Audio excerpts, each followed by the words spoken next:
أعوذ بالله السميع العليم من الشيطان الرجيم بسم الله الرحمن الرحيم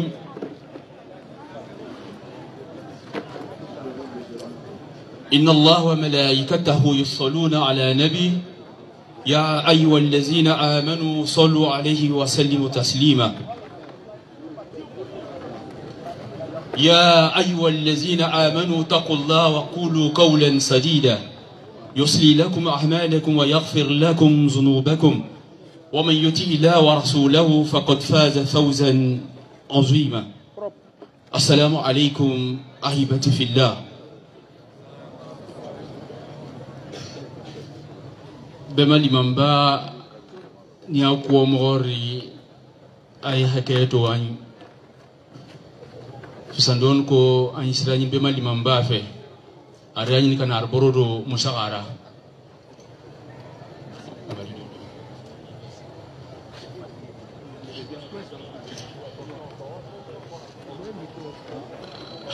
On peut passer un micro à...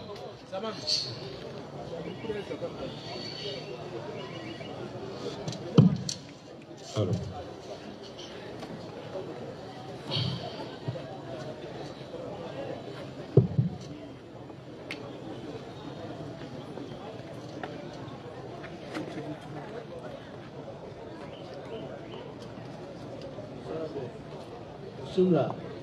Alhamdulillahi Rabbil Alamin.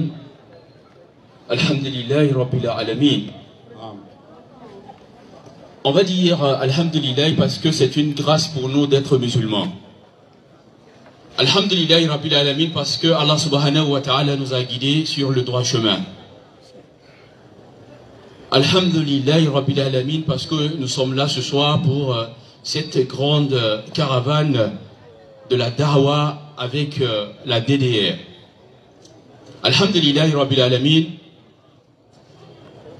Avant d'entrer dans le vif du sujet, Inch'Allah, au nom de la délégation de la DDR, ils ont tenu à ce qu'on remercie tous ceux qui ont contribué à ce que cette assise-là soit effective, Inch'Allah. Et le premier remerciement va à l'endroit du grand imam du district du Zonzan. Merci à l'imam au cher Timité El-Haj Ismail, ainsi qu'à tous ses adjoints. Merci également à tous les grands chiots de Bandoukou et du Zanzan, Inch'Allah. Après ces remerciements à l'endroit des autorités religieuses, Alhamdulillahi Rabbil Alamin, la DDR a voulu qu'on remercie également les autorités administratives, à commencer par le préfet des régions, Inch'Allah, le préfet des régions, le maire de la commune de Bandoukou, ainsi que tous ses adjoints. Remercier le comité d'organisation qui a fait un gros effort pour que ce soir on puisse être ici, Inch'Allah. Également remercier tous ceux qui ont contribué d'une manière quelconque à ce que cette caravane-là puisse avoir lieu ici à Bandoukou. Un remerciement spécial à M. Ouattara Lagazane, que nous appelons affectueusement Sergent, Inch'Allah, qui est le parrain de cette assise. Également un remerciement spécial à un papa qu'on appelle Ouattara Mahama, connu sur le pseudonyme de Mahama Colombo. Un remerciement spécial à cet homme-là parce que la DDR Bandoukou a annoncé qu'il a donné un local qui va abriter la DDR de Bandoukou, à Takbir. Oui, je vais dire le bureau de la DDR ici à Bandoukou, Inch'Allah. Et donc, on ne va pas citer de noms, sinon on risquerait d'omettre des noms. Tous ceux qui ont contribué d'une manière quelconque, la DDR vous dit merci, que le Tout-Puissant vous donne les mérites de cette action-là, Inch'Allah. Oui, j'ai dit la grande caravane. La grande caravane initiée par la DDR. La DDR, c'est la Dawa dans la rue. Autour du thème, la Dawa, ou je vais dire l'apport de la Dawa dans la cohésion sociale. comment appeler vers l'islam peut contribuer à la cohésion sociale? Comment appeler vers Allah peut contribuer à la cohésion sociale? Comment appeler vers le bien peut-il contribuer à la cohésion sociale? Comment interdire le mal peut-il contribuer à la cohésion sociale? Inch'Allah, la DDR a fait fort. La DDR a vu grand. La DDR a fait bien. Pour parler de ce thème, la DDR a puisé au fond. Il n'y avait pas une personne plus indiquée que l'éminent invité de ce soir, à la personne du docteur Abdul Majid Kassoubia. Ahlan wa sahlan wa marhaba bikum cheikh. Inch'Allah, le cheikh, dans quelques instants, il va développer l'apport de la dawa dans la cohésion sociale, Inch'Allah. Également, cette caravane a un deuxième sens. Vous savez que la DDR fait beaucoup de conversions. À travers les prêches qu'il mène, il y a beaucoup de convertis. Et le prophète Mohammed sallallahu alayhi wa sallam nous a dit dans un hadith Qudsi que Dieu lui a dit Fa'arifuni kabla an ta'budun. Connaissez-moi avant de m'adorer. Alors, ces nouveaux convertis-là, s'ils ne connaissent pas la religion, comment est-ce qu'ils vont adorer Allah subhanahu wa ta'ala? Ils seront perdus et à la fin, je vais dire, ils seront obligés de quitter cette religion-là. Que Dieu ne fasse pas cela. Alors, la DDR, pour encadrer, pour former ces convertis-là, a décidé de construire un centre de formation, un centre d'enseignement pour encadrer ces nouveaux venus dans la religion et également pour renforcer ceux qui étaient déjà musulmans. Alors, pour construire un tel édifice ou un tel complexe, ça a besoin de moyens. Et donc, la deuxième phase de cette caravane, c'est de solliciter la contribution, l'aide de tout un chacun afin de mener à bien ce projet de construction de ce complexe de formation et d'enseignement, Inch'Allah. Et donc, vous allez apercevoir des frères qui sont en chasuble orange. Alhamdulillah, ils sont agréés par la DDR pour recevoir les différentes aides, Inch'Allah.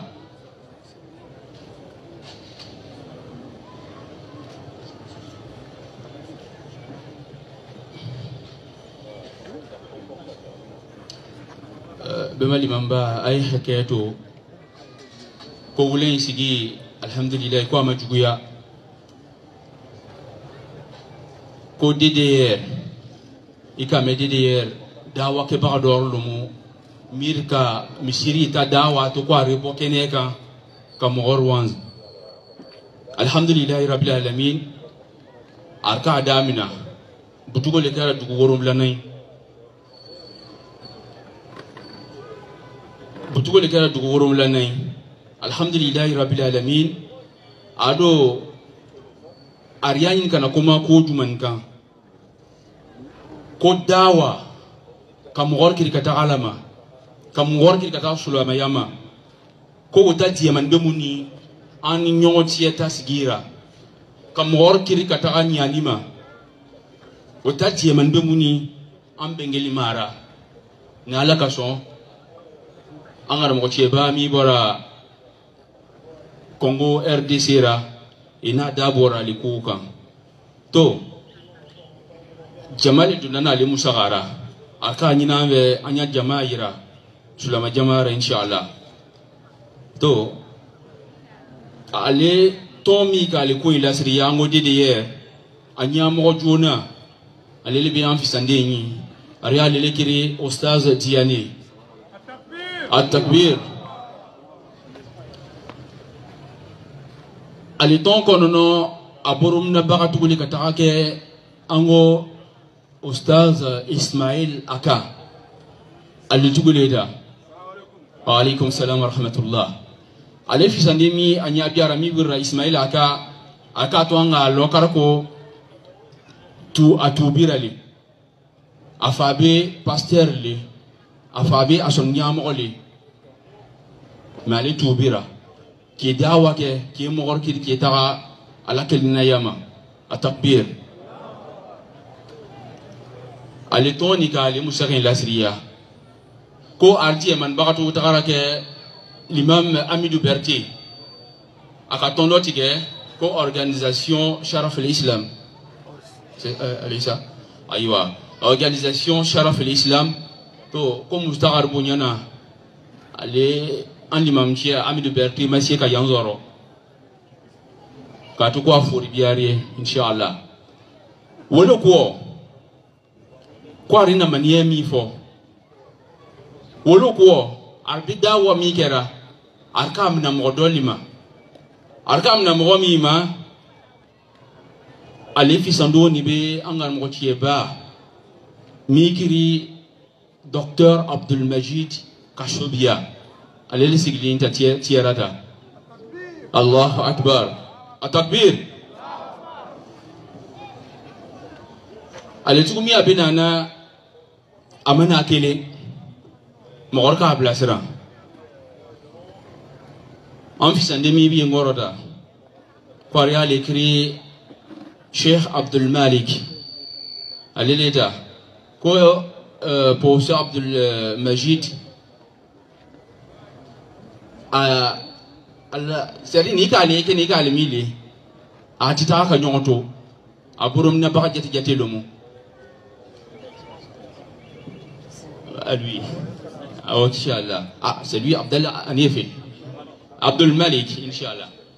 Marhaba. Allez, Abdul Malik, mi birasanda. Allez, tout à son mot, korolomo. Pasteur, qui est korolomo. Ko galen yiti kataka son bona. Na ka borle tinga takini, tout est fini virini. Allahu Akbar. Aka borle tinga tout est fini virini. Anana ye, ale kuti andiara.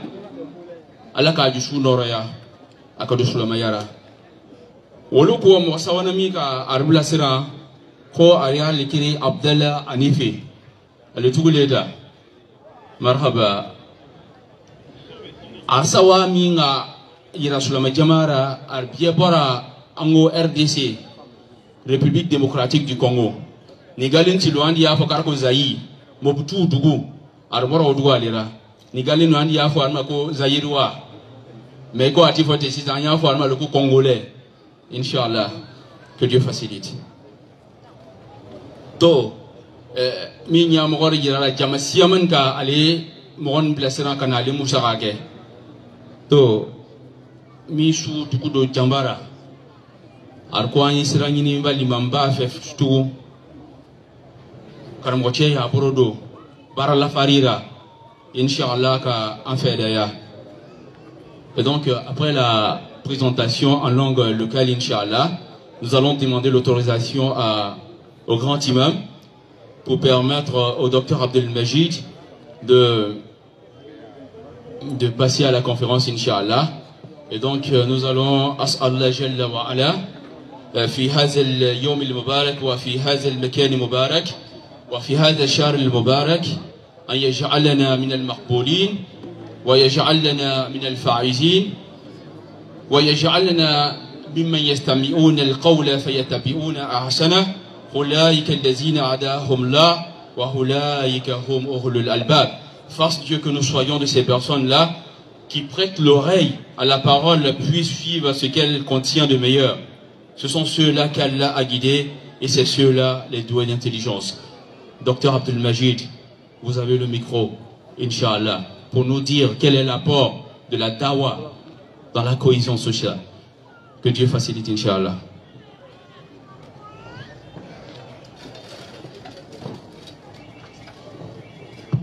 Ok, bismillah. Excusez, j'ai oublié quelque chose de grand. L'imam, avant de venir, par rapport à la construction du complexe, il m'a remis la somme de 10 000 francs pour donner déjà à la DDR, voilà, ils n'ont qu'à prendre ça en attendant, Inch'Allah. Atakbir! to ko mo mir be dirge verira bingenenya wole natame ni leologie ga kemiye ya di arma inshallah bismillah cheikh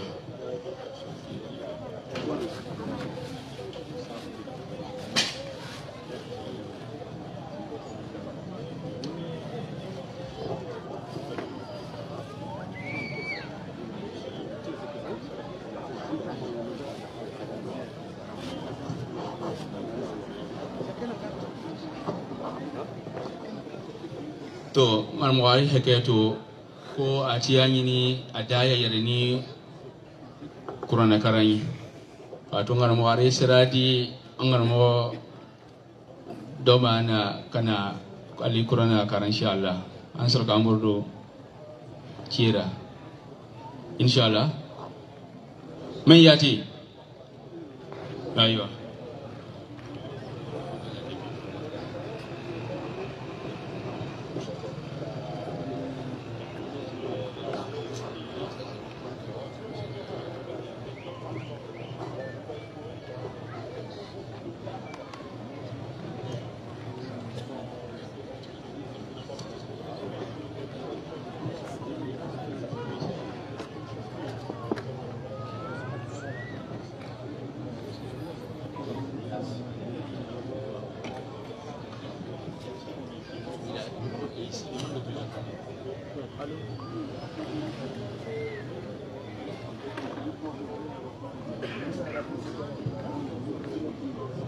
أعوذ بالله من الشيطان الرجيم بسم الله الرحمن الرحيم إن ربكم الله الذي خلق السماوات والأرض في 6 أيام ثم استوى على العرش يغشي الليل النهار يطلبه حثيثا والشمس والقمر والنجوم مسخرات بأمره ألا له الخلق والأمر ألا له الخلق والأمر تبارك الله رب العالمين ادعوا ربكم تضرعا وخفيا إنه لا يحب المعتدين ولا تفسدوا في الأرض بعد إصلاحها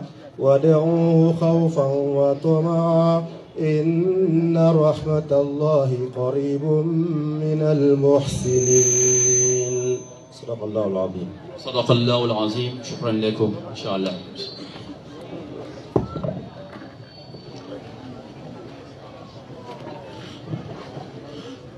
السلام عليكم ورحمة الله وبركاته الحمد لله على نعمة الإسلام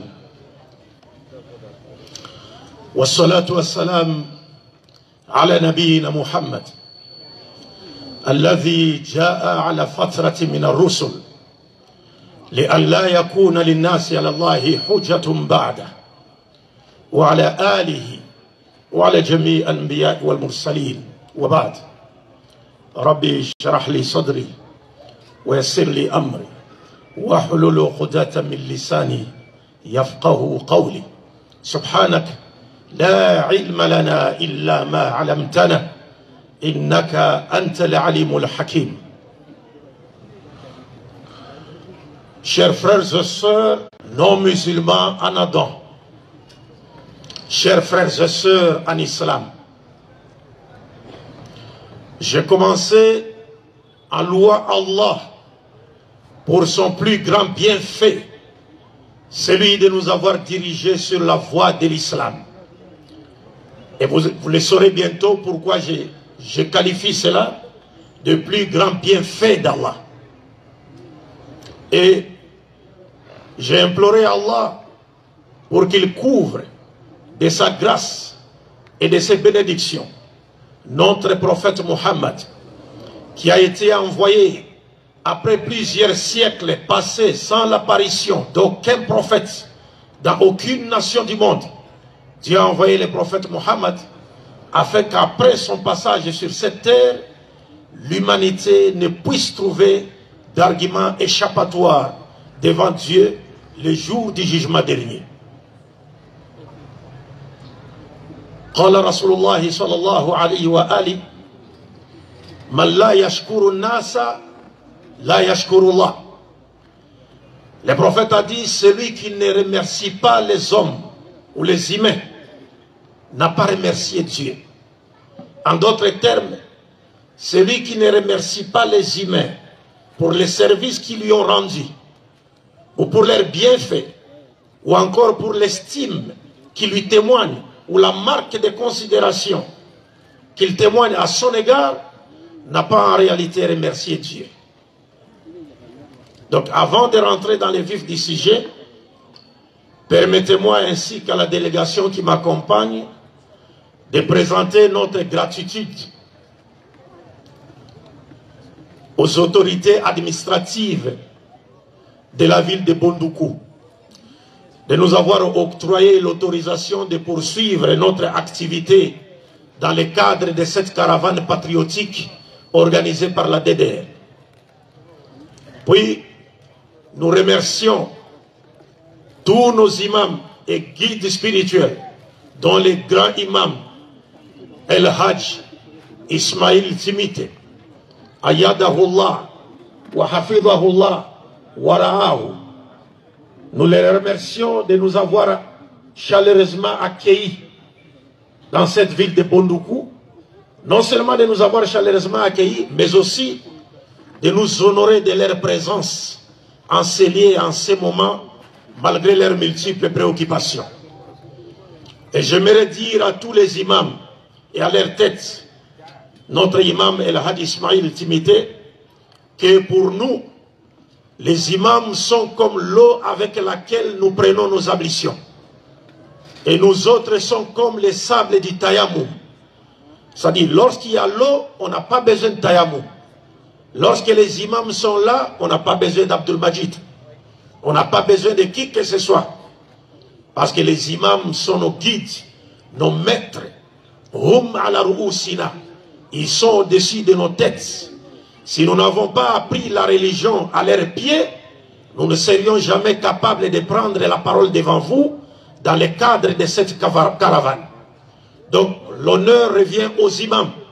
Quand vous nous voyez assis sur ce podium, considérez-nous comme des petits enfants qui ont grimpé sur un arbre et que les adultes, donc les imams, sont au pied de cet arbre pour veiller à ces enfants. Donc, l'honneur revient aux imams. Ensuite, nous remercions notre frère Ouattara Logosina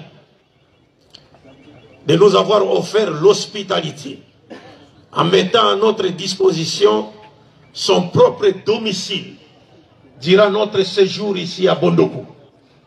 Que Dieu mette cela dans la balance de ses bonnes actions, les jours où il n'y aura d'ombre que la sienne. Et nous remercions également son frère, son grand frère, le partenaire, le sponsor de cette caravane au niveau de cette ville de Bondoukou. C'est notre frère Ouattara Lagazan, je pense. N'est-ce pas? En tout cas, nous les remercions beaucoup pour ces gestes. Et qu'Allah mette cela dans la balance de ses bonnes actions, les jours où il n'y aura d'ombre que la sienne. Et enfin, nous saluons la présence distinguée et diversifiée de notre auditoire, venu donner un sens à cette caravane. Chers frères et sœurs, comme cela vous a été indiqué, le thème de cette caravane, ou la thématique choisie, la principale thématique de cette caravane, c'est donc la da'wa dans la cohésion sociale. Musahamatu da'wa fi at-tamassuki al-ijtima'i. C'est ça le thème. Nous sommes tous sans le savoir que Dieu n'a jamais créé les êtres humains pour qu'ils s'entretuent les uns les autres. Dieu n'a jamais créé les êtres humains pour qu'ils s'auto-détruisent les uns les autres. Dieu n'a jamais créé les êtres humains pour qu'ils collaborent dans l'animosité et les péchés. Non. Mais Dieu a plutôt créé les êtres humains. D'abord pour qu'ils l'adorent, sans l'associer avec qui ou quoi que ce soit, dans sa divinité, dans sa souveraineté, dans ses attributs, dans son adoration, dans sa divinité. Et aussi, Dieu a créé les êtres humains pour qu'ils lui obéissent simultanément dans tout ce qu'il leur a ordonné et interdit.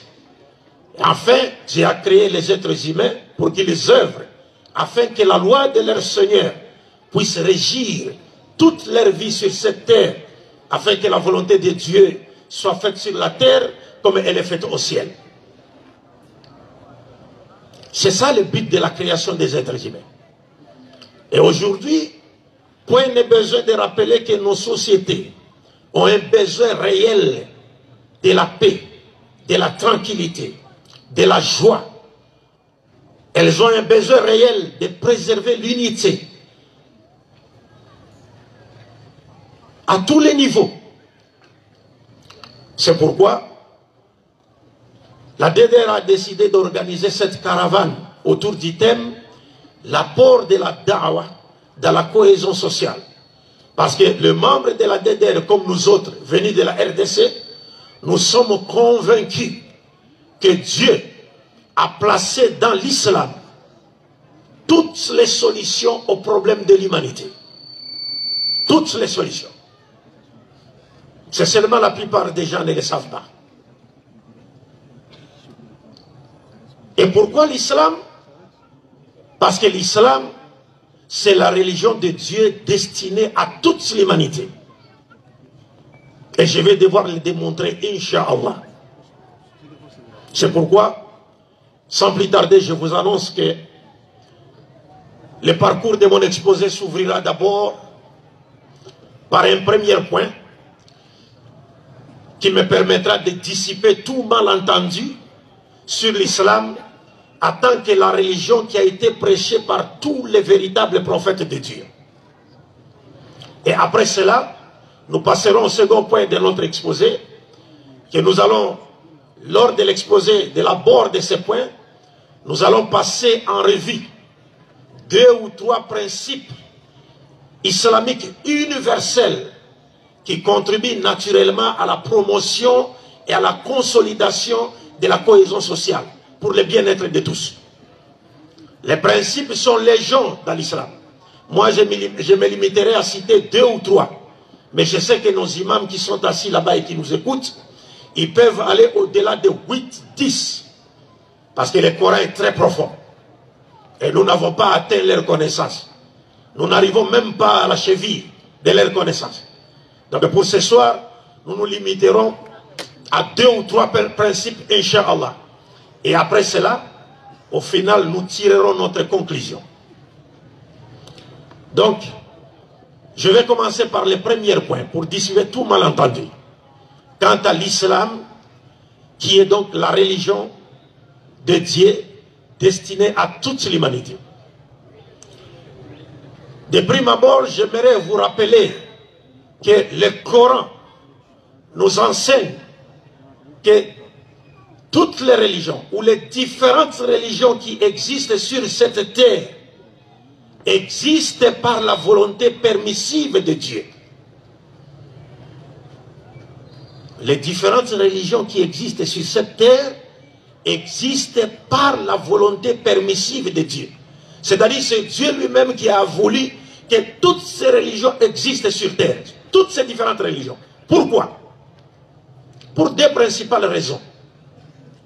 La première raison, c'est que Dieu a créé l'être humain et l'a doté du libre arbitre. C'est-à-dire l'être humain a été doté du pouvoir de choisir entre croire ou ne pas croire. C'est-à-dire Dieu ne peut pas contraindre ou forcer l'être humain à croire en lui. Non. Pourquoi? Parce qu'il l'a doté du libre arbitre. La deuxième raison, c'est ce que j'ai évoqué ici tantôt, c'est que Dieu lui-même s'est interdit de contraindre ou de forcer qui que ce soit à croire en lui. Voilà les 2 raisons qui font que les différentes religions existent, parce que finalement l'homme, à travers ses pouvoirs du libre arbitre, il a le choix de choisir entre suivre la religion de Dieu ou suivre d'autres religions qui ne proviennent pas de Dieu. Cela a été voulu par Dieu lui-même. C'est pourquoi Dieu, dans les 5 Corans, dit, il dit, وَلَوْ شَاءَ رَبُّكَ لَآمَنَ مَنْ فِي الْأَرْضِ كُلُّهُمْ جَمِيعًا. Si ton Seigneur l'avait voulu, il aurait fait que tous les habitants de la terre deviennent des croyants. Ça, c'est ce que Dieu dit dans le Coran. Si Dieu avait voulu, même par son ordre de kun fayakun, il aurait dit seulement kun fayakun. Toute l'humanité devient croyante. Mais Dieu n'agit pas comme ça. Et c'est pourquoi il s'adresse même aux croyants musulmans. Il dit Afalam yay'asi alladhina amanu an law yasha'u Allah lahada an-nasa jami'a. Les croyants ne savaient-ils pas que si Dieu l'avait voulu, il aurait fait que tous les hommes soient guidés sur le droit chemin. Mais Dieu n'agit pas comme ça. Dieu ne force pas les gens. Il dit la ikraha fi din. Il n'y a pas de contraintes en matière de religion. C'est pour vous dire au passage que ceux qui imposent l'islam par la force, ceux qui voudraient que les gens deviennent des musulmans par la force, ils sont en train d'agir à contre-courant. C'est-à-dire qu'ils contredisent la volonté de Dieu. Parce que Dieu n'a jamais permis de contraindre qui que ce soit à accepter ou à croire en Dieu par la force. Pourquoi? Parce que la foi, la croyance, c'est quelque chose qui doit être accepté librement et non par la force. Mais, ce qu'il faut noter, bien que Dieu a doté l'homme du libre arbitre, du pouvoir qui lui permet de choisir entre croire ou mécroire, Dieu a cependant mis en garde l'homme contre un mauvais usage de ses pouvoirs. C'est-à-dire, Dieu vous dote l'homme de ses pouvoirs, mais il les met en garde. Il dit, écoutez, j'étais doté du pouvoir de choisir entre accepter ou ne pas accepter. Mais n'abusez pas de ces pouvoirs. Donc choisissez la meilleure voie. Choisissez la meilleure religion. Pourquoi? Parce que si l'homme choisissait une fausse religion, au dernier jour, Dieu le punira pour avoir choisi une fausse religion. Et pourquoi le punira-t-il encore? Simplement parce que Dieu ne voudrait pas que l'homme abuse de ses pouvoirs. Il faut qu'il utilise ses pouvoirs pour faire choisir des choses que Dieu aime. Et non choisir des choses que Dieu n'aime pas. Et d'ailleurs, les sages disent, mieux vaut ne pas avoir de religion que d'avoir une religion qui est fausse. Les sages disent ça. Mieux vaut ne pas du tout avoir de religion que d'avoir une religion qui est fausse. Par exemple, il y a aujourd'hui des gens qui croient que Dieu n'existe pas. Ils croient que Dieu n'existe pas. Mais si vous croyez que Dieu n'existe pas, c'est un danger. Parce que si vous mourrez et que vous vous retrouvez en face de lui, maintenant il vous demande, mais vous croyez que moi je n'existe pas, non? Maintenant j'existe. Quel sera votre sort maintenant? Vous voyez ça? Donc il ne faut même pas croire en cela. Parce que si vous croyez que Dieu n'existe pas et que Dieu existe, en tout cas vous n'échapperez pas au châtiment au dernier jour. Que Dieu nous en préserve. Alors maintenant, donc toutes les religions existent par la volonté permissive de Dieu, mais Dieu, lui, il a sa religion. Et il n'a pas plusieurs religions. Après, en réalité, si nous voulons parler en termes de variété, il n'y a que 2 religions au monde. Il n'y a que 2 religions au monde. Il n'y a pas une troisième. Imma shakiran ou imma kafura. Ou bien vous êtes avec Dieu, ou bien vous êtes avec le diable, shaitan. Il n'y a pas une troisième voie. Donc il n'y a que 2 religions. La religion de Dieu, c'est celle qui invite l'humanité tout entière à se soumettre à la volonté de Dieu, à reconnaître et à témoigner de l'unicité absolue de Dieu, à lui obéir dans tout ce qu'il a ordonné et interdit. Ça, c'est la religion de Dieu. Et la religion de Shaitan, de Iblis, c'est celle qui détourne l'humanité de vouloir divin afin que la volonté de Dieu ne soit pas faite sur la terre comme elle est faite au ciel. Donc il n'y a que 2 religions. Celle de Dieu et celle du diable. Maintenant, quelle est la religion de Dieu? Dieu lui-même nous donne des indices pour nous montrer quelle est sa religion. Et il donne aussi les noms même de sa religion. Mais avant cela, il nous donne un indice. Il dit dans le Coran, chapitre 3, verset 83 jusqu'à 95, non 85 plutôt, Dieu dit, Afaghayra dinillahi yabghun, wallahu aslama man fi samawati wal ard, taw'an wa karahan wa ilayhi yurja'un. Dieu dit dans le Coran, les êtres humains cherchent-ils une autre religion en dehors de celle d'Allah, alors que tous ceux qui sont dans les cieux et sur la terre se soumettent de gré ou de force, directement ou indirectement à la volonté de Dieu. Et c'est vers Dieu qu'ils seront tous, qui seront tous retournés. Est-ce que vous comprenez au moins ces versets? Dieu dit dans ces versets, les humains cherchent une autre religion. Alors que dans les cieux et sur la terre, toutes les créatures célestes et célestes se soumettent, wallahu aslama, se soumettent à la volonté de Dieu. Donc, ces versets, l'esprit théologique de ces versets nous montre clairement que tout l'univers, dans les cieux comme sur la terre, tout l'univers est soumis à une seule loi. La loi de soumission à la volonté de Dieu. Que vous le vouliez ou pas. Vous pouvez ne pas être musulman. Mais sur terre, vous marchez sur vos deux jambes, non? Vous êtes soumis à la volonté de Dieu. Si vous mangez par la bouche, vous êtes soumis à la volonté de Dieu. Parce que c'est lui qui a voulu que vous mangiez par la bouche. C'est lui qui a voulu que vous marchiez sur vos deux jambes. Vous êtes soumis à la volonté de Dieu. Et si même vous mourrez, quand quelqu'un meurt, on dira, ah, bon, il est mort, hein, c'est le judaïsme. Ou bien il est mort, hein, c'est l'animisme. On va dire, il est mort, c'est la volonté de qui? De Dieu. La volonté de Dieu. C'est comme ça. Alors, le Coran dit, Wallahu aslama. Regardez maintenant. Ce verbe aslama, c'est ce verbe qui a engendré les substantifs al-Islam. Ceux qui sont dans les cieux et sur la terre se soumettent à Allah. C'est ce même verbe, al-aslama, qui a engendré le mot al-Islam. C'est-à-dire soumission à la volonté de Dieu. Et les deux mots, aslama et al-Islam, proviennent d'un verbe trilitaire qui est salama. C'est-à-dire être en paix. En d'autres termes, être en paix avec Dieu.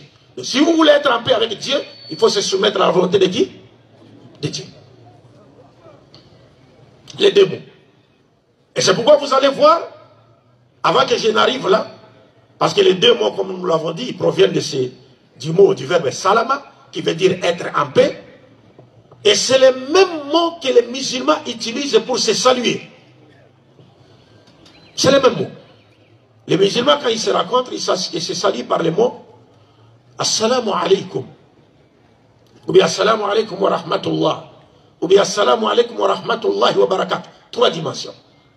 La paix, Assalamu alaikum, la paix de Dieu soit avec vous. Assalamu alaikum wa rahmatullah, la paix de Dieu, la paix et la miséricorde de Dieu soit avec vous. Assalamu alaikum wa rahmatullah wa barakatuh, la paix, la miséricorde et les bénédictions de Dieu soient avec vous. Voilà la formule de salutation. Cette formule est inspirée du verbe salama. Et ce verbe-là, l'un des noms de Dieu a la même origine que ce verbe. Assalam. Dieu est paix, la paix. Le prophète a dit, Assalamu ismun min asma'illahi ta'ala, wada'ahu Allahu fil ardi, fafshu salam baynakum. Assalam est l'un des noms de Dieu. Dieu a placé ce nom sur la terre. Saluez-vous par le mot salam, par les noms de Dieu. Assalam. Quand je dis assalam, ça dit la paix de Dieu. Donc je vous envoie l'énergie divine de la paix. Ce n'est pas le bonjour ou bonsoir. Non. Aucun prophète ne connaît bonjour ou bonsoir. Aucun prophète. D'abord, bonjour veut dire que la journée soit bonne pour vous. Imaginez que vous avez un vieux papa ici, à Bondoukou, qui a sa plantation de cacao. Il y a cacao ici? Qu'est-ce qu'il y a ici? Anacarte. Noix de cajou.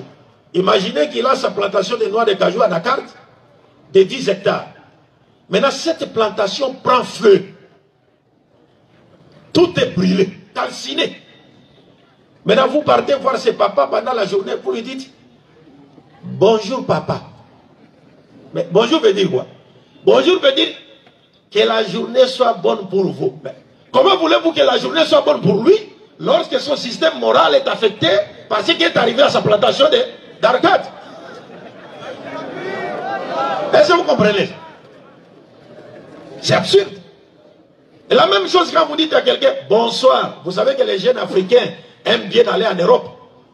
Maintenant, un jeune ivoirien, il est parti en France. Arrivé à l'aéroport, il a senti même l'odeur de Paris. Maintenant, on les refoule. Il retourne en Côte d'Ivoire. Il est en colère parce qu'il avait économisé pendant au moins 5 ans. Et maintenant, vous partez le voir la nuit pour lui dire ah, bonsoir mon frère. Mais bonsoir veut dire que la soirée soit bonne pour vous. Comment voulez-vous que la soirée soit bonne pour lui? C'est absurde. Mais quand on dit assalamu alaykum, c'est-à-dire nous invoquons Dieu, l'énergie, cette énergie de la paix de Dieu en votre faveur. C'est une prière. Et tous les prophètes de Dieu l'ont utilisé. Aucun prophète n'a utilisé bonjour, bonsoir. Nabi Isa alayhi salatu wassalam, si vous lisez dans la Bible, dans le livre de Matthieu chapitre 10, verset 12, il dit à ses disciples, Al-Hawariyoun, il dit, je vous envoie aller prêcher, qu'à chaque fois qu'on vous ouvrira la porte pour vous accueillir dans une maison, avant d'y entrer, dites Shalom Lachem, la paix soit avec vous. Ça en langue hébraïque. Dans Luc 24, 36, lui-même il apparaît à ses disciples, il leur dit, Shalom Lachem, la paix soit avec vous. C'est la formule de salutation qui a été utilisée par tous les prophètes. Donc bref, comme je le disais, la religion de Dieu, c'est celle qui invite l'islam, les humains à se soumettre à sa volonté. Et le prophète Muhammad, sallallahu alayhi wa alayhi, parlant de la religion de tous les prophètes, il dit ceci. Al-anbiya'u ikhwatun li'allatin, dinuhum wahid, wa ummahatuhum shatta.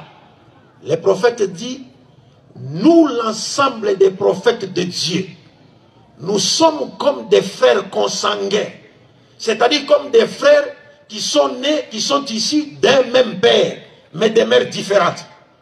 Comme dans un foyer polygamique, il y a un homme, par exemple, qui a 4 femmes, les 4 femmes lui ont donné des garçons. Ces garçons sont des frères. Alors le prophète dit, Nahnu ma'ashir al-anbiya, ikhwatun li'allatin, dinuna wahid. Nous, l'ensemble des prophètes, nous sommes comme des frères, issus d'un même père, mais de mères différentes. Il explique la métaphore en disant, nous sommes issus d'un même père parce que notre religion est une. Donc la religion des prophètes est une. Dieu a envoyé 124 000 prophètes dans le monde. Et tous ces prophètes, aucun, c'est-à-dire, ces 124 000 prophètes n'ont jamais apporté, chacun d'eux n'a jamais apporté une religion qui soit différente de celle de l'autre. Non. Ils ont tous prêché de la part de Dieu une seule religion. Une seule religion. Pourquoi une seule religion? Parce que Dieu est un. La vérité salvatrice qui sauve l'humanité est une. Le but de la création de l'être humain est un. Le but de l'envoi des prophètes est un. La religion qui a été prêchée par ces prophètes est également une. Il n'y a pas plusieurs religions provenant de la part de Dieu. Et lorsque Dieu parle du nom de cette religion, Dieu dit dans les 5 Coran, avec un harf tawkid, il dit inna dina indallahi al-islam. Dieu dit dans les 5 Coran, inna dina indallahi al-islam. La religion aux yeux de Dieu, c'est l'islam. Il dit certes, la religion aux yeux de Dieu, c'est l'islam. Pourquoi c'est l'islam? Regardez ces versets plus que les révélateurs. Il faut bien méditer sur ces versets. Dieu dit inna dina indallahi al-islam. Dans un autre verset, Surat al-Maïda, il dit quoi? Waraditu lakumul islam dinan. Et j'ai choisi pour vous l'islam comme religion. Et donc ici, il confirme, la religion aux yeux de Dieu, c'est l'islam. Ça veut dire quoi? La religion aux yeux de Dieu, c'est l'islam. L'islam qui veut dire soumission à la volonté de Dieu. Donc quand Dieu dit, la religion aux yeux de Dieu, c'est l'islam parce que l'islam invite toute l'humanité à reconnaître l'existence de Dieu pour démentir l'athéisme. L'islam invite toute l'humanité à reconnaître et témoigner de l'unicité absolue de Dieu pour désavouer l'idolâtrie et le polythéisme. L'islam, parce que l'islam invite toute l'humanité à se considérer vis-à-vis de leur créateur.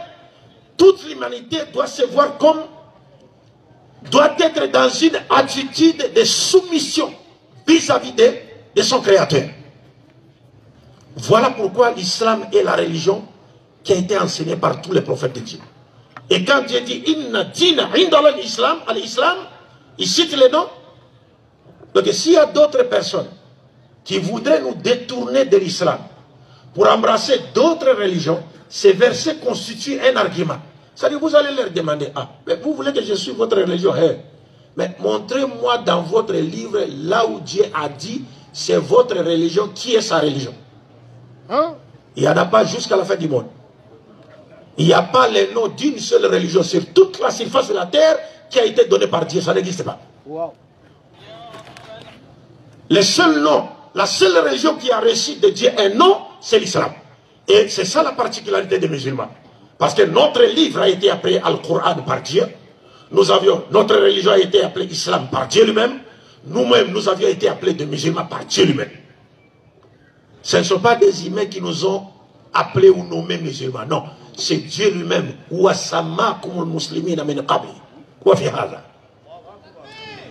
C'est Dieu qui nous a appelés des musulmans. Ce n'est pas une autre personne. Mais vous pouvez trouver d'autres religions où les adeptes se disent « Ah, nous, notre nom c'est tel. » Mais c'est Dieu qui vous a appelé comme ça? Non. Donc, bref, mes chers frères et sœurs, c'est pour vous dire que Dieu n'a jamais révélé plusieurs religions à l'humanité. Mais Dieu a plutôt envoyé ses prophètes pour qu'ils prêchent à l'humanité une seule et même religion, qui est donc l'islam, qui veut dire, parce que les gens sont souvent allergiques au sens du mot islam. Islam veut dire soumission à la volonté de Dieu. Et le Coran nous dit que tous les prophètes étaient des musulmans. Ça ne veut pas dire, quand nous disons par exemple Nabi Isa ou Jésus-Christ était musulman, ça ne veut pas dire qu'il était disciple de Mohammed, non. Ça veut dire qu'il était quelqu'un qui se soumettait à la volonté de Dieu, qui faisait la volonté de Dieu et qui appelait son peuple à faire la volonté de Dieu. Et c'est pourquoi quand vous lisez dans la Bible, vous verrez que Nabi Isa a dit, ne pensez pas que je sois venu faire ma volonté, mais la volonté de celui qui m'a envoyé. C'est-à-dire Nabi Isa est venu ordonner ce que Allah a ordonné, interdire ce que Allah a interdit, aimer ce que Allah aime, détester ce que Allah déteste, et manifester réellement la volonté d'Allah sur tous les plans de la vie. Donc il était musulman, c'est-à-dire soumis à la volonté de Dieu, et non disciple de Mohammed. Parce que Mohammed n'a pas fondé l'islam. Mohammed a trouvé l'islam. La seule différence qui existe entre l'islam qui a été prêché par les prophètes venus avant Mohammed et celui qui a été prêché par Mohammed, c'est que les prophètes qui ont été envoyés Mohammed n'ont prêché l'islam qu'à leur peuple respectif. Mais c'est à Mohammed seul à qui Dieu a révélé la forme parfaite, définitive et universelle de cette religion qu'on appelle l'islam. C'est pourquoi Mohammed est le seul prophète qui a placé tous les êtres humains sur le même pied d'égalité, à basant les critériums de noblesse sur la piété. Le meilleur d'entre vous est celui qui craint Dieu le plus. Et donc, la mission de Mohammed est universelle. C'est pourquoi nous avons reçu de Dieu l'ordre de prêcher l'islam. Il faut faire très attention. Nous n'avons pas le droit de prendre l'islam en otage entre les 4 murs de nos mosquées. Pendant qu'il y a des gens à côté de nous qui n'ont jamais entendu parler de l'islam. Ce serait causer du tort à l'islam. Nous devons transmettre le message de l'islam à toute l'humanité, pour que toute l'humanité soit sauvée. C'est pour cette raison que le prophète a dit « Walladhi nafsu Muhammad biyadi لا يسمع بي أحد من هذه الأمة يهودي أو نصراني ثم يموت ولم يؤمن بالذي أرسلت به إلا كان من أصحاب النار. Le prophète a dit, je jure par celui entre les mains de qui repose l'âme de Muhammad. Si quelqu'un entend parler de Muhammad, de moi, Muhammad, qu'il soit juif ou chrétien, s'il entend parler de moi, il meurt sans croire en moi, Muhammad, son sort final ne sera que l'enfer. Mais comment voulez-vous que ces gens s'attendent parler de Muhammad si nous ne l'avons pas transmis le message de l'islam? Parce qu'il y a même certains de nos voisins, les voisins non musulmans, de certains musulmans qui meurent sans avoir entendu parler de l'islam. Ils vivent avec les musulmans côte à côte. Mais ils meurent sans que les musulmans leur parlent de l'islam. Et partout où j'ai voyagé dans les pays de l'Afrique de l'Ouest, et même ici en Côte d'Ivoire, j'ai comme impression que la majorité des musulmans font croire aux gens que l'islam serait la religion de Djoula. Ou la religion, c'est pas de Sénoufo ou autre. Non, l'islam n'est pas seulement la religion de Djoula. L'islam est une religion universelle. Le message du Coran est universel. تبارك الذي نزل الفرقان على عبده ليكون للعالمين نذيرا وما أرسلناك إلا كافة للناس بشيرا ونذيرا ولكن أكثر الناس لا يعلمون. L'islam est une religion universelle. On doit prêcher l'islam dans tout Bondoukou. Bondoukou ici, il faut prêcher l'islam partout. Parce qu'au dernier jour, nous aurons des comptes à rendre à Allah. Imaginez qu'il y a des non-musulmans de Bondoukou ici, qui se retrouvent au dernier jour en face d'Allah, et Allah leur demande, ah, vous n'avez jamais entendu parler de Muhammad? Non? Bon, mais vous aviez une mosquée à côté. Ah, ils ne nous disaient rien, on les voyait seulement rentrer dans les mosquées avec leurs longs chapelets et des soutanes. Ils ne nous disaient rien. Ah bon? Ils ne vous disaient rien, ça va. On va faire quoi à ce moment? Est-ce que vous comprenez? Donc nous avons l'obligation, nous les musulmans, de faire la dawa. La dawa, c'est le fardu aïn pour les prophètes et pour les oulémas. Fardu aïn. Lorsqu'un groupe de gens se lève pour faire la dawa, c'est un fardu kifaya. Les autres sont dispensés. C'est comme aujourd'hui, la DDR, la BAM, Nouruddin Jama, les fils de l'islam, nos enfants qui font la dawa. Wallahi, s'ils ne s'étaient pas levés pour faire la dawa, toute la Côte d'Ivoire serait dans les péchés. Tous les musulmans de la Côte d'Ivoire seraient dans les péchés pour n'avoir pas fait passer le message de l'islam aux non-musulmans. Parce que tous ces non-musulmans appartiennent à la dispensation prophétique de Muhammad sallallahu alayhi wa sallam. Donc c'est un devoir sacré pour chacun de nous.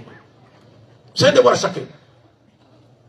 Tout musulman, qu'il soit riche, même si vous êtes riche, à votre niveau, vous pouvez faire la dawa en étant correct dans votre commerce. Vous pouvez faire la dawa. Vous êtes un juge au tribunal, vous pouvez faire la dawa en étant correct.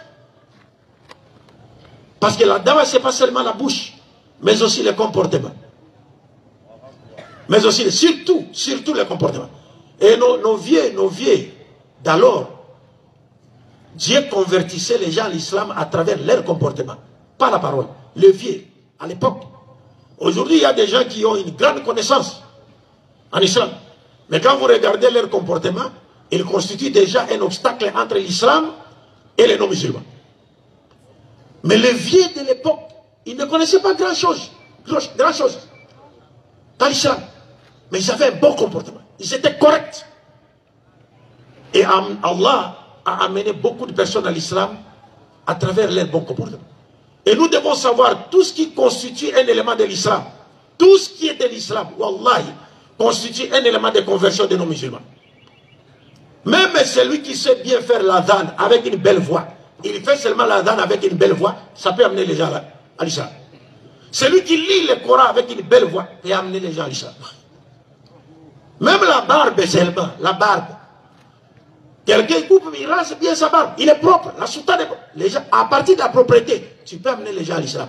Parce que la propriété fait partie de la foi.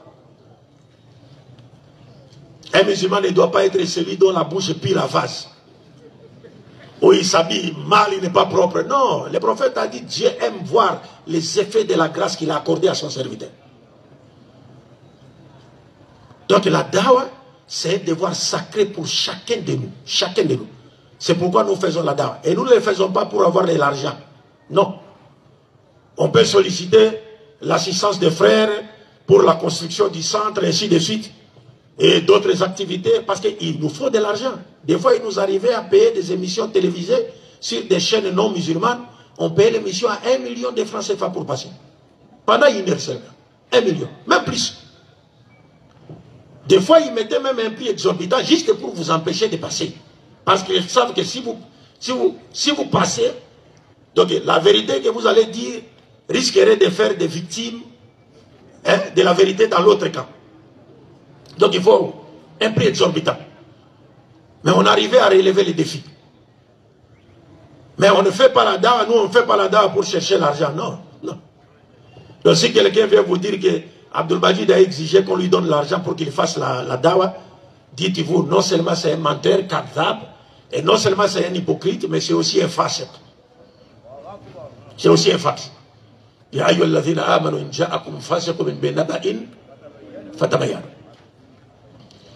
D'ailleurs, moi, si je fais la dawa, au final, si vous m'offrez un cadeau, le prophète l'a dit, je prends le cadeau. Alhamdulillah. Si vous dites c'est une hadiya, cadeau, je prends. Alhamdulillah. Que ce soit 1000 francs, 5000, je prends. Alhamdulillah. Mais si vous me dites à la fin, même si c'est 10 millions, vous me dites non, bon, on vous donne ceci pour la dawa que vous avez fait, je laisse. Je ne prendrai plus. Dieu m'est témoin. Et ceux qui sont avec moi le savent. Parce que je ne peux pas hypothéquer ma récompense auprès de Dieu contre un vil prix de ce monde bas. La dawa, c'est un devoir sacré. Nous le faisons, c'est un devoir sacré. Donc, je ne voudrais pas abuser de votre temps. Excusez-moi d'avoir été un peu long. J'attaque le deuxième point. Brièvement, bien sûr. Ce matin, j'avais vraiment, même quand, je pense que vous l'avez remarqué au début, ma voix n'était pas vraiment bonne. Hein? J'ai un peu la voix écorchée. Bon, j'espère que les doigts que l'imam m'a fait ce matin m'a aidé par la grâce d'Allah. Alhamdulillah. Mais je n'ai pas encore fini avec l'imam. Parce qu'avant de partir, je vais encore venir là-bas à la maison. Il faut vraiment long doigt. Inch'Allah.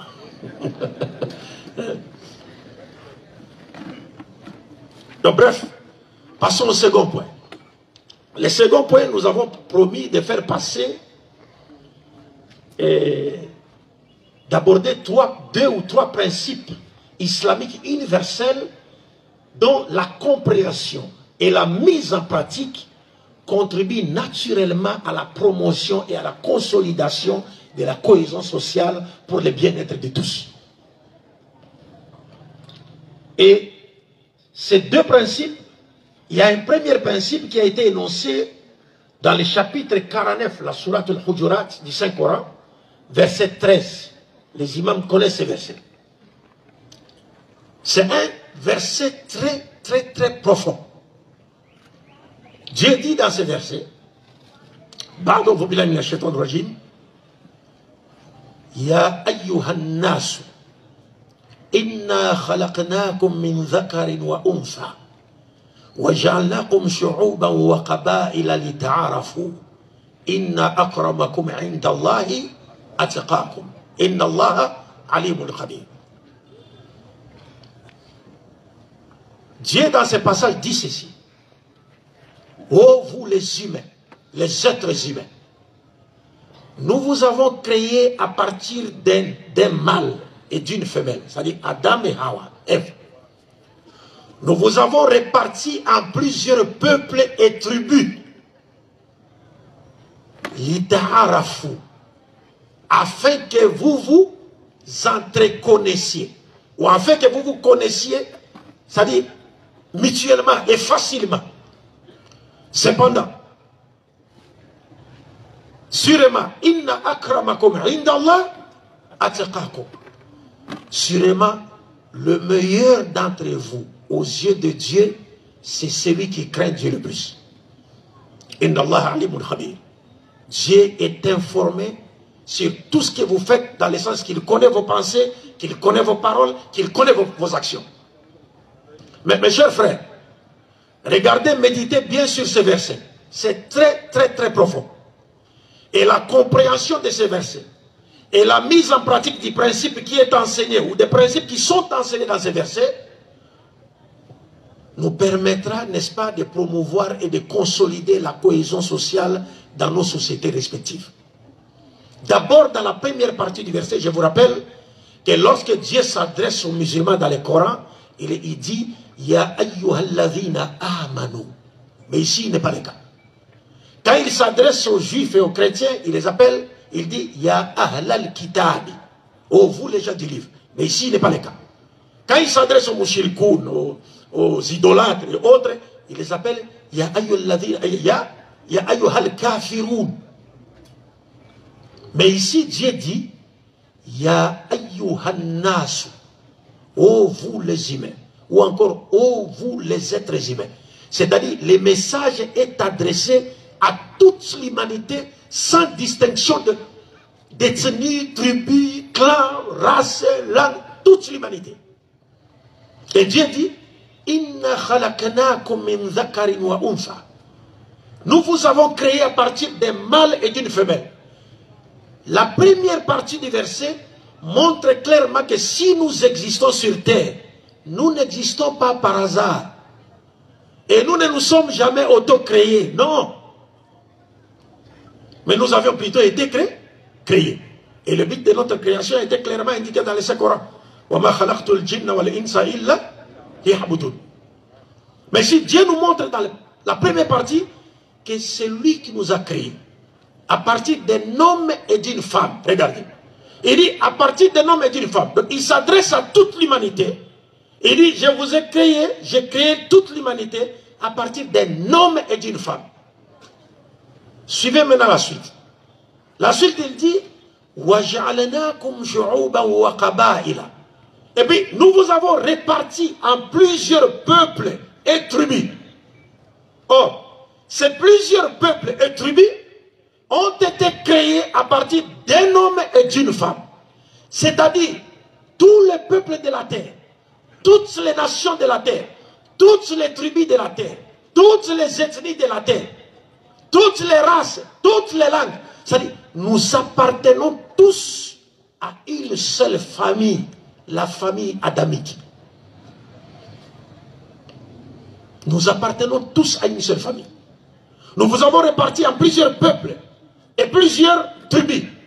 Dans un autre verset sur la Rum, Dieu dit وَمِنْ آيَاتِهِ خَلْقُ السَّمَاوَاتِ وَالْأَرْضِ وَاخْتِلَافُ أَلْسِنَتِكُمْ وَأَلْوَانِكُمْ إِنَّ فِي ذَلِكَ لَآيَاتٍ لِلْعَالِمِينَ. Ça c'est sur la Rum. Dieu dit parmi les signes de la grandeur de Dieu, parmi les preuves de l'existence de Dieu, c'est la création des cieux et de la terre et aussi la diversité de vos langues et couleurs de peau. C'est-à-dire, le peuple et les tribus. Dans le peuple et les tribus, il y a différentes langues, il y a différentes couleurs de peau. Mais toutes ces choses-là, nous tous, le Coran nous dit, nous appartenons à une seule famille, la famille d'Adam et de Hawa. C'est-à-dire, en réalité, quelles sont les tribus de Bondoukou ici? C'est quoi, hein, je veux dire? Donc, bref, je dirais que toutes les tribus que vous connaissez à Bondoukou ici, toutes les tribus que vous connaissez dans d'autres régions de la Côte d'Ivoire, que ce soit les Bété, les Djoula, les Ani, les Akan, je ne sais pas qui, vous tous là, y compris nous les Congolais, et les Chinois, et les Japonais, nous sommes tous des frères et sœurs en Adam. Nous appartenons tous à une seule famille.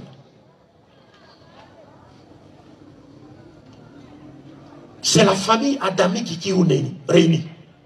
Donc si nous comprenons cela, on sait que non. Mais pourquoi Baoulé s'apprendra à un Djoula? Parce qu'en réalité, un Djoula, c'est son frère dans la famille adamique. C'est ce que Dieu dit. Et la raison de cette diversité, c'est quoi? il n'y a pas un seul livre sur cette terre qui a donné la raison plutôt de cette diversité, à part le Saint-Coran. Dieu dit quoi? L'ita'arafu, afin que vous vous entreconnaissiez. C'est-à-dire la diversité, notre diversité en plusieurs peuples, plusieurs ethnies, tribus, clans, langues, c'est pas quoi, couleur de peau. Toutes ces choses-là ont été voulues par Dieu afin de nous permettre quoi? De faire de sorte que nous nous entreconnaisions facilement. Vous savez ici, en Côte d'Ivoire, si vous voyez un baoulé, un Djoula saura si celui-ci c'est un baoulé. Il saura. Si vous voyez un BT, vous saurez celui-ci c'est un BT. On a même des différences, on regarde seulement la physionomie, on sait que celui-ci vient de tel pays, ou telle ethnie, ou telle tribu. Tout ça, Dieu dit dans le Saint-Coran, afin que vous vous entreconnaissiez facilement. Le but, le Coran nous montre, le but de cette diversité, Dieu a voulu cette diversité, non pas pour qu'elle devienne un objet du mépris des autres, non pas pour qu'elle devienne un objet de la haine des autres. Non, non, non, non, non. Dieu a voulu cette diversité pour qu'elle constitue, c'est-à-dire à travers l'échange de cette connaissance mutuelle, l'échange des informations sur notre culture, notre coutume, notre tradition respective, et voire même notre zone géographique, l'échange de ces informations-là puisse faire quoi? Qui constitue donc une banque de données, de connaissances immenses, puisse nous permettre de faire quoi? De nous entreconnaître facilement. Regardez, quand on parle de peuples et tribus, vous savez combien de tribus en Côte d'Ivoire? Hein? Il y a combien d'ethnies en Côte d'Ivoire? Plus de 60 ethnies en Côte d'Ivoire. N'est-ce pas? Bon, la RDC a 250 ethnies. Bon, ça c'est deux pays seulement. La Côte d'Ivoire et la RDC. Déjà avec la Côte d'Ivoire et la RDC, vous avez plus de 300 ethnies. C'est deux pays. Or, il y a 197 pays officiellement reconnus par les Nations Unies. Donc, si vous enlevez la Côte d'Ivoire et la RDC, il nous reste 195 pays. Maintenant, ces 195 pays compteraient combien d'ethnies? Hein? Combien d'ethnies? Vous savez combien de langues ici? Combien de langues? Langues, dialectes, locales. Hein? Au moins 112. La RDC a 212. Non, non. 450. Non, plutôt 212 langues. 212. 450 tribus. 250 ethnies.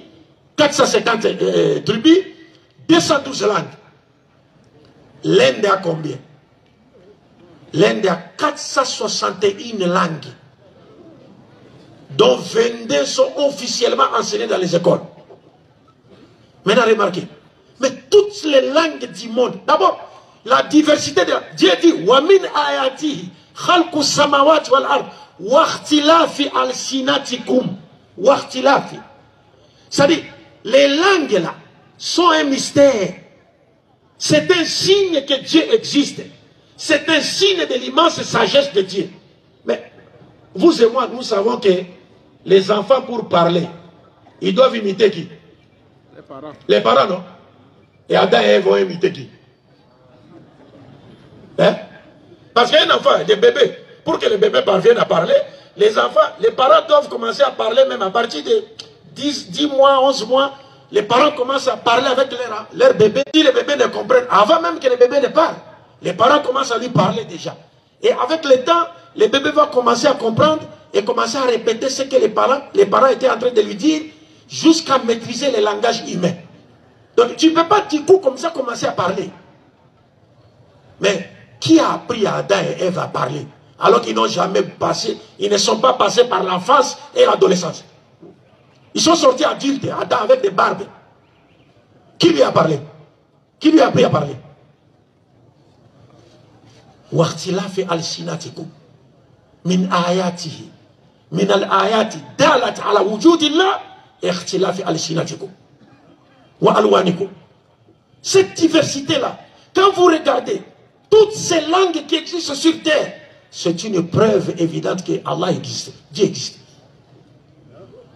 C'est pourquoi à la fin, le Coran dit Inna fi dhalika la ayatin lil alimin, pour les connaisseurs. Les connaisseurs. Il y a celui qui n'est pas connaisseur, il ne peut pas comprendre ça. Et regarde, il dit Wa min ayatihi khalqu samawat wal ard. Vous pensez quand Dieu dit khalqu samawat, il n'a pas dit khalqu samai. Non, il dit khalqu samawat wal ard. Vous pensez que c'est un hasard? Quand on dit khalqu samawat, wallahi, si je voudrais vous parler de des choses qui existent dans le ciel ici, cette atmosphère que nous voyons, je risque de devenir fou. On ne peut pas. Parce que le soleil que vous voyez là, mesure combien? 1 392 000 kilomètres de diamètre. C'est ça la grandeur du soleil. Donc, ça dit, le soleil en diamètre est 110 fois plus grand que la terre. Le soleil.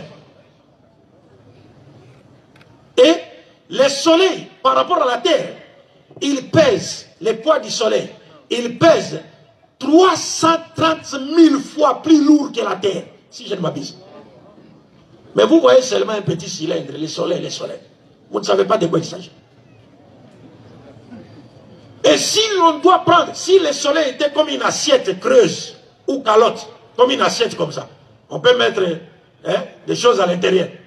C'est-à-dire, si on met le soleil comme une assiette, pour que la terre rentre dans le soleil, il faut plus d'1 million de terres. Donc on prend une terre, 2 terres, 3 terres, 4 terres, plus d'1 million. Ça ne contient pas le soleil. Mais ça, les gens ne savent pas. Les gens ne savent pas. Là, dans les samawat, il y a ce qu'on appelle les galaxies, les planètes, les étoiles. Nous avons des milliards de galaxies. La hawla la quwwata illa billah. Wallahi, les étoiles que vous voyez là, quand nous regardons comme ça, on voit des étoiles. Ça dit, la différence qui sépare ces 2 étoiles-là, c'est des milliards de kilomètres. Mais nous ne le savons pas. Pour comprendre cela, même quand nous sommes dans l'avion, même quand nous sommes à bord de l'avion, vous regardez par la fenêtre. Même les villas, la maison du président, même si elle est de 10 hectares, dans l'avion là, vous verrez ça comme un nid d'oiseau, petit comme ça. Et à côté là, il y a un grand espace, la terre, très vaste, dans là. Personne n'a fini ça. C'est la même chose quand on regarde comme ça. Il y a des étoiles qui sont là, qui sont à 4000 années-lumière. Les intellectuels connaissent de quoi je parle. Années-lumière. Quand on parle d'années-lumière, ce n'est plus question de kilomètres. Parce que l'année-lumière, on calcule la vitesse de la lumière. Selon la majorité des savants, la lumière parcourt 300 000 km par seconde. Alors, si une étoile est à 4000 années-lumière, c'est-à-dire vous devez prendre 300 000 fois 60 secondes, fois 60 minutes, fois 24 heures, fois 365 jours. Ça va donner 10 000 milliards de kilomètres. Quand vous avez maintenant 10 000 milliards de kilomètres pour une année-lumière, vous prenez maintenant ces 10 000 milliards, vous multipliez par 4 000 de là où se trouve cette étoile pour avoir la vraie distance qui nous sépare de cette étoile. Qui connaît ça? Dieu dit dans le Saint-Coran, la khalqu samawati wal ard akbaru min khalqi nas walakinna akthara an-nas la ya'lamun. Wa min ayatihi khalqu samawati wal ard. Mais les gens ne savent pas. Année-lumière. On vous dit, quand les anges remontent vers Dieu, ils font combien d'années? Hein? تعرج الملائكة وروح إليه في يوم كان مقداره 50,000 سنة. C'est 50,000 سنة. C'est 50,000 سنة lumière, année lumière. Wallah, il a la lumière. Parce que les anges ont été créés de la lumière. Et ils ont la vitesse de la lumière. Donc quand ils remontent comme ça, ils font 50 000 ans d'années-lumière. 50 000 ans d'années-lumière veut dire quoi? Pour que nous arrivions là où sont les anges, vous prenez 360 000 fois 60 secondes, fois 60 minutes, fois 24 heures, fois 365 jours, fois 50 000. Pour arriver là où les anges partent. Qui va aller là-bas? Personne.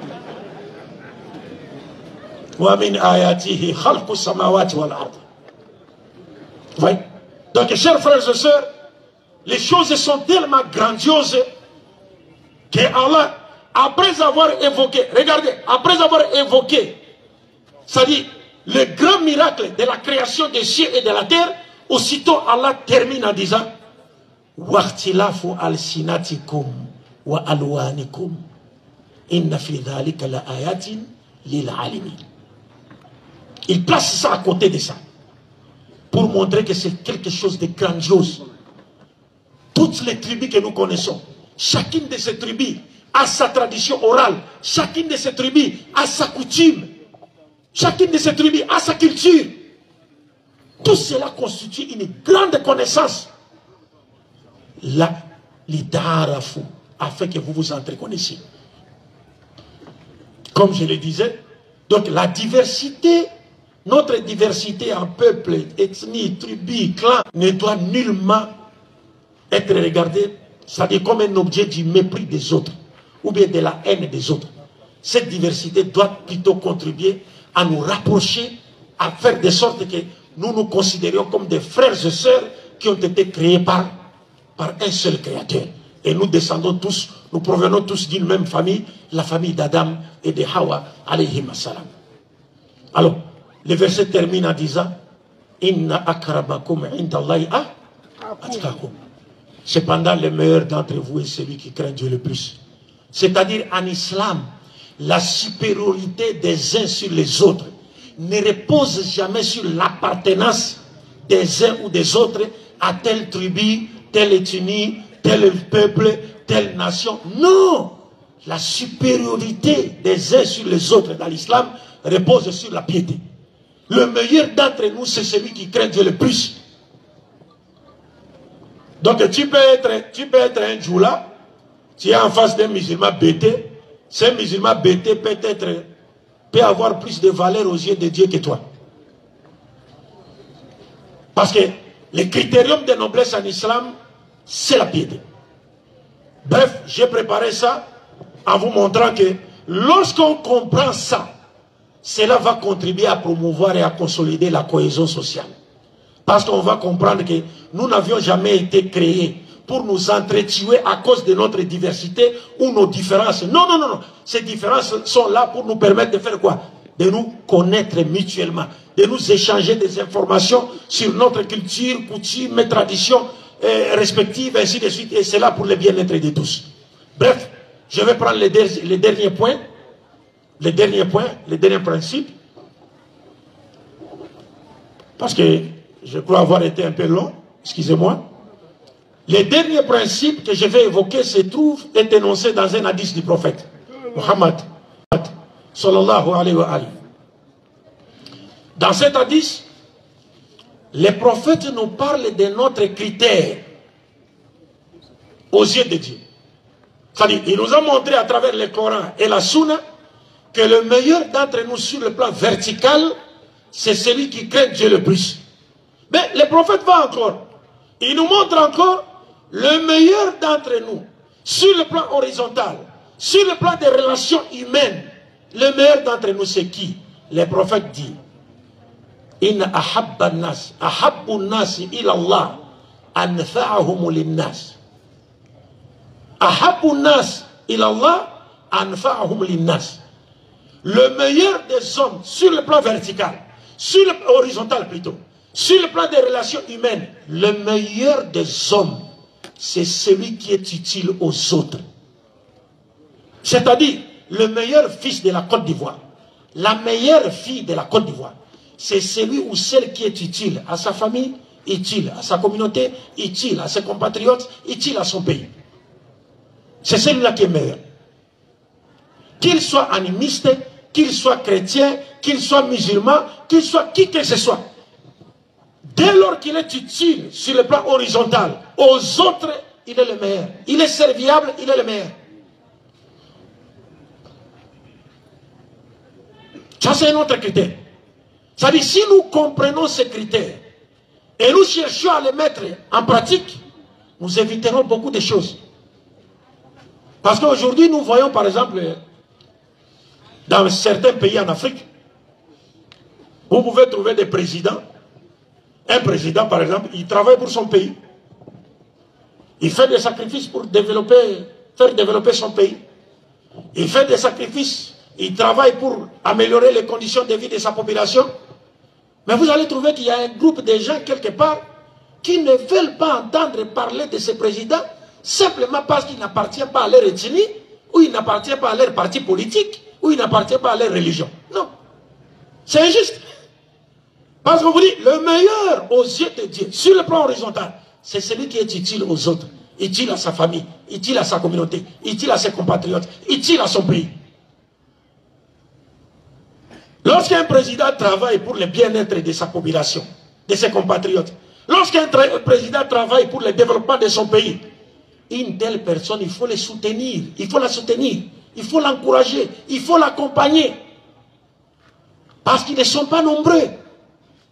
Et le prophète, c'est dans cette optique-là que le prophète Mohammed sallallahu alayhi wa sallam a recommandé même aux dirigeants de ce monde de bien traiter leur population en les mettant en garde contre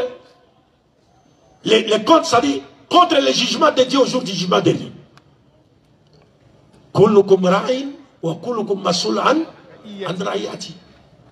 Al-Amir Ra'i, le chef de l'État, le prophète dit, chacun de vous est un berger et chacun de vous est responsable de son troupeau. Il dit, les dirigeants, qu'il soit roi, qu'il soit président, c'est un berger et il est responsable de son troupeau. C'est-à-dire ses compatriotes, sa population. Il doit savoir que s'il ne traite pas bien sa population, au dernier jour, il aura des comptes à rendre devant Dieu. Donc, si nous comprenons cela, même lorsqu'une personne n'appartient pas à notre ethnie ou à notre religion, mais s'il travaille pour le bien-être du pays, il faut la soutenir. Et c'est là vous allez voir, je vais aborder un peu un autre principe, d'une manière brève bien sûr. Par exemple, ici en Côte d'Ivoire, il y a eu un conflit post-électoral ici. Ça, tout le monde le sait. Pourquoi? C'est pour des raisons politiques, ça. Pour des raisons de pouvoir. Mais pour nous, les musulmans et les bons chrétiens, le pouvoir ne pose aucun problème. Le pouvoir ne pose aucun problème. Parce que ce soit dans le Coran ou dans la Bible, personne ne peut devenir président ou roi que par la volonté de Dieu. Personne. Si on comprend ces principes-là, on ne va pas se battre pour des raisons politiques. On ne va pas se battre pour des raisons politiques.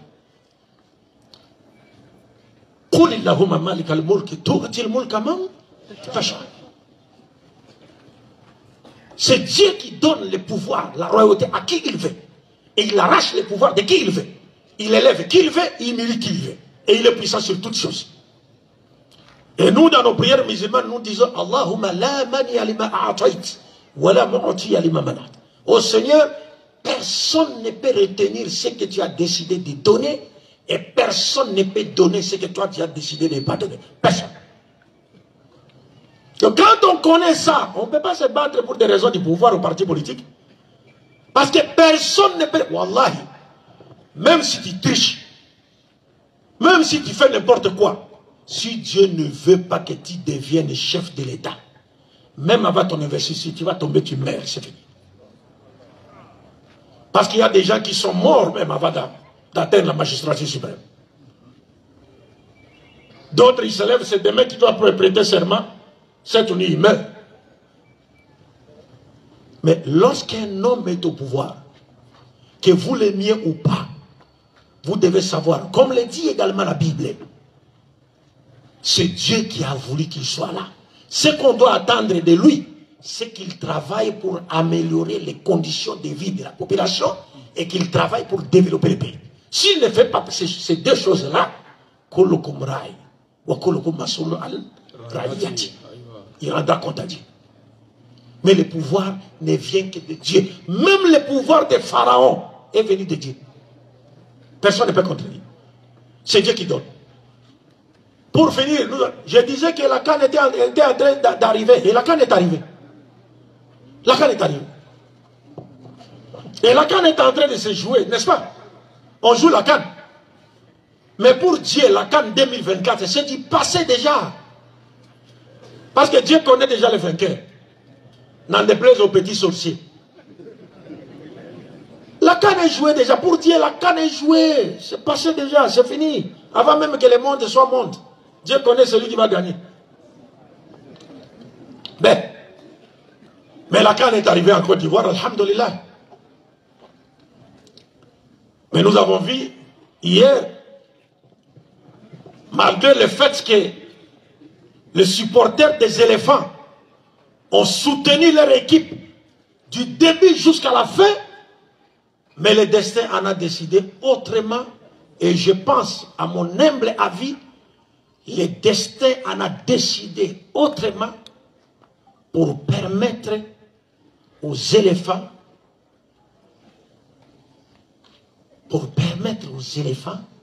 de corriger leurs erreurs. Parce que parfois, Dieu permet à ce qu'une équipe subisse une défaite pour lui permettre de faire quoi? De corriger ses erreurs avant la grande finale.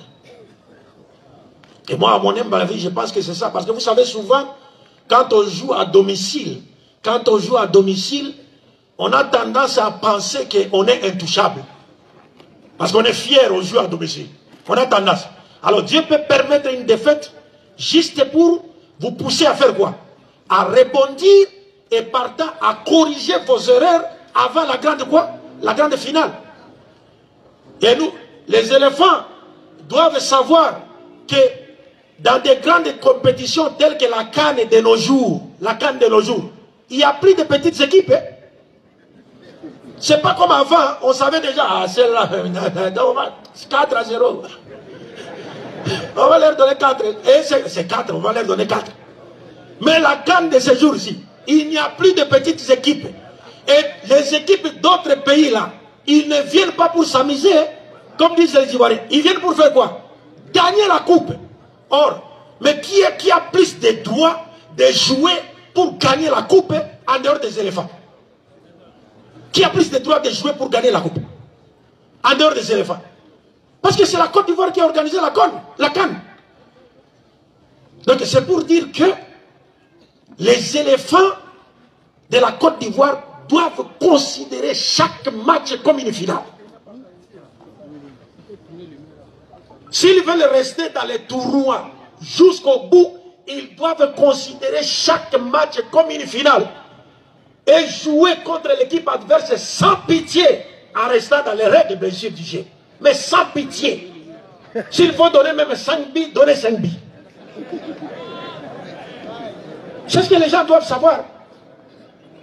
Et moi, jusque-là, rien n'est perdu. En tout cas, jusque-là, rien n'est perdu. Et moi, personnellement, je souhaite bonne chance aux éléphants et vive la remontada. Inch'Allah. Et je préfère que la coupe reste en Côte d'Ivoire, mais que la deuxième place soit occupée par la RDC. Comme ça, lorsqu'on va organiser notre CAN, on va vous taper là-bas, Inch'Allah. Wa akhiri da'wana alhamdulillahi rabbil alamin. Alhamdulillahi rabbil alamin. Alhamdulillahi rabbil alamin. Merci bien, docteur, pour cette conférence, Inch'Allah, qui a été long, mais qui a été bénéfique, Inch'Allah. Alhamdulillahi rabbil alamin.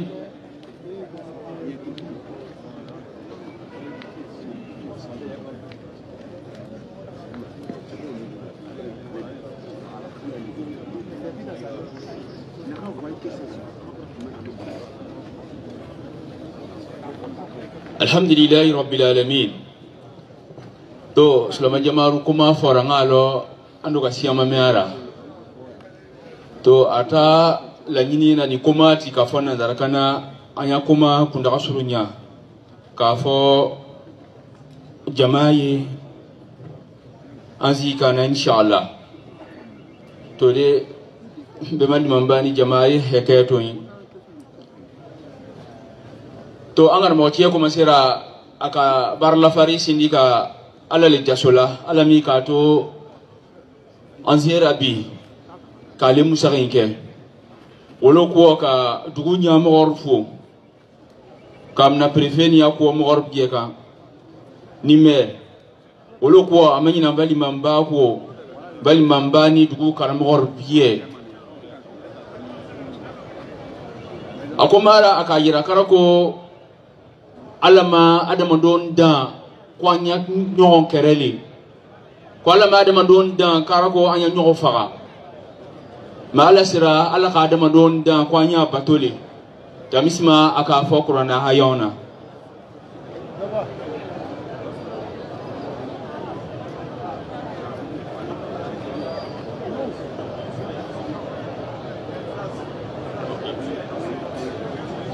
okay. Alhamdulillahi rabbil alamin. To ko jama do betagara anya koma kuna osrunya ka mikro di mal mama yidu ganke inshallah. To ar koma yere nana komi yira ko ala kandan siya siyama mo per biana mo fin biana. To sulama jama ko are hakato kasigi ko koma bambali mama du ganke ba ko biya yasigi. Inch'Allah, on demande à tout un chacun de patienter. C'est pas encore fini. L'imam n'a pas encore fait la doigt finale. Restez sur place, Inch'Allah. Donc, on va aller rapidement avec l'orsi, hein, ou bien. Inch'Allah. Donc, Fisano Mirgale, Moussarin, Lazriao. Arti Amanbara, ko orsi, l'imam Berté, Katon Mitige. Aborum na baka do biyan diaraya ena le orsi yira sulama jamara an sorka mikro dimbal imam mayid gonke an yasradi jama ma inshallah bismillah a'udhu billahi minash shaitanir rajim bismillahir rahmanir rahim wassalatu wassalamu ala rasulil amin muhammad bin abdullah salawatullahi wassalamuhu alayhi wa ala alihi wa sahbihi wa man walahu ila yawmiddin wa ba'd. السلام عليكم ورحمة الله وبركاته. بعد ما شلنا أمبي على تنو أمبي على ولي نمندون بصلي ك على كاتشيدين كانوا محمد صلى الله عليه وآله وسلم. أمبي يا أتمنى إمام أميدو برتي أمبي عليك جودلا. أتمنى أبي أسوسياسيون من كنا organisation من كنا. Nous y منظمة شرف الإسلام organisation شرف الإسلام أتمنى كاللانينو فو مودي اللانيني نيتون سيغلا. Cette association a été conçue pour défendre les valeurs de l'islam, ou que ce soit à n'importe quelle heure où l'islam est attaqué, où les valeurs de l'islam sont offensées, alors Orsi vient pour défendre l'islam. Donc mbadma shalama orsi sigila korom min kama ode tuma ni karli kela islamaya damira ni mogodo islamaya doya fandofe wati yoro utmana orsi be utmana akambo ka islamaya defensita ni dalulu la kenema e kabo qur'ana kono ani ala karaka kuma kauna ola akilla komi wati majamboro ko minti kele o do be nkori la ambe ala deli ala kambe sabama la nyine ko yode inshallah ambe ala taala deli ala ka sigi baraka wa sallallahu ala nabiyina muhammad.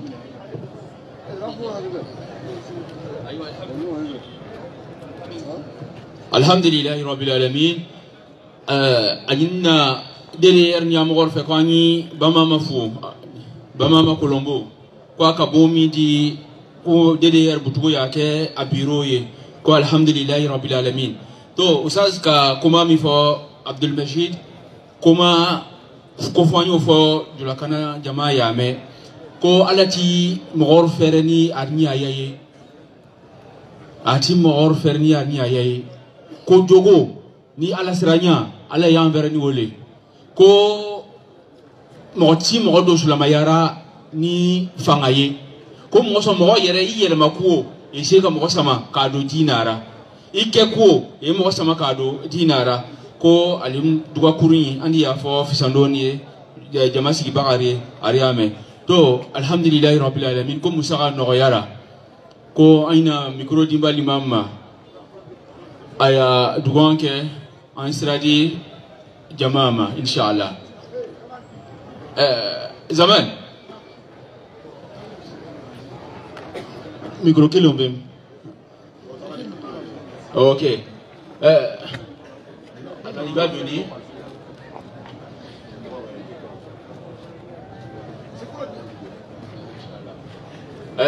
Dede yarkwanya lasi jamama ko inshallah ni bi musa gaba arna siranyini sini are takabengoro inshallah sini tu bengoro tuta programme ye commencer ko mali mami yar blasrani dugoye na kata musaka odwara ala ya no yari inshallah on va attendre Oustaz Ahmed inshallah.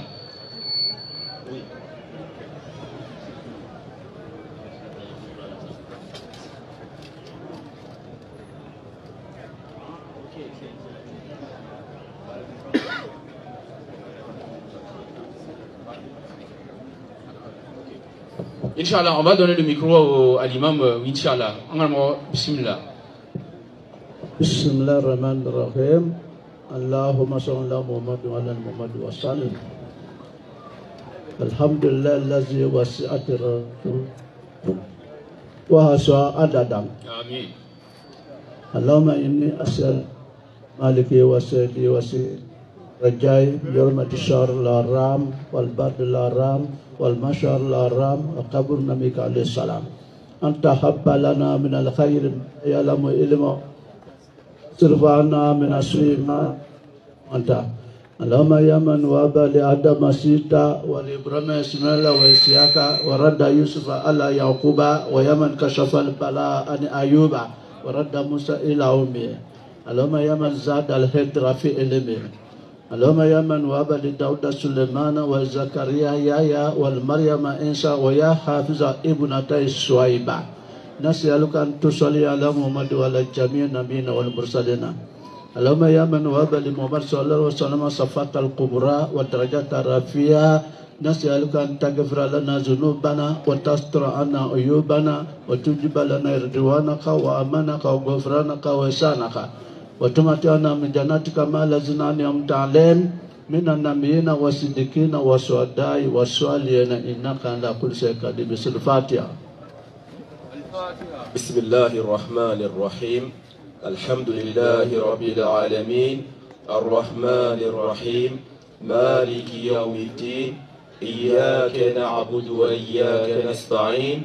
Ihdinas siratal mustaqim. Siratal ladzina an'amta 'alaihim ghairil maghdubi 'alaihim waladdallin. Amin.